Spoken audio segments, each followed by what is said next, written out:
ஆளுமைமிக்க அரசியல்வாதியாக pure politics பயிற்சி பட்டறை, நேரடி இணைய வழி வகுப்புகள். உங்கள் சீட்டிற்கு முந்துங்கள். 7338824242.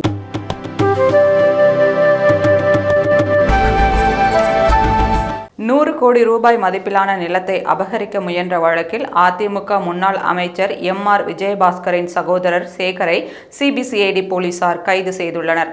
அதிமுக ஆட்சியில் போக்குவரத்து துறை அமைச்சராக எம்.ஆர். விஜயபாஸ்கர் பதவி வகித்த போது அரசு பேருந்துகளுக்கு ஜிபிஎஸ் கருவிகள் வாங்குவதில் ஊழல் முறைகேடு நடந்ததாகவும் வருமானத்திற்கு அதிகமாக அவர் சொத்து சேர்த்ததாகவும் புகார்கள் எழுந்தன. இதுகுறித்து விசாரணை நடத்தும் லஞ்ச ஒழிப்புத்துறை எம்.ஆர். விஜயபாஸ்கருக்கு சொந்தமான இடங்களில் சோதனை நடத்தினர்.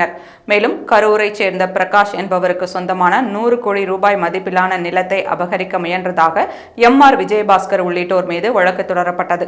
இந்த வழக்கில் எம்.ஆர். விஜயபாஸ்கர், செல்வராஜ் உள்ளிட்டோரை கரூரில் சிபிசிஐடி போலீசார் கைது செய்திருந்தனர்.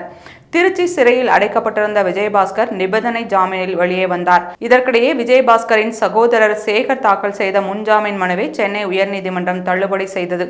இந்த சூழலில் சேகரை இன்று சிபிசிஐடி போலீசார் கைது செய்தனர்.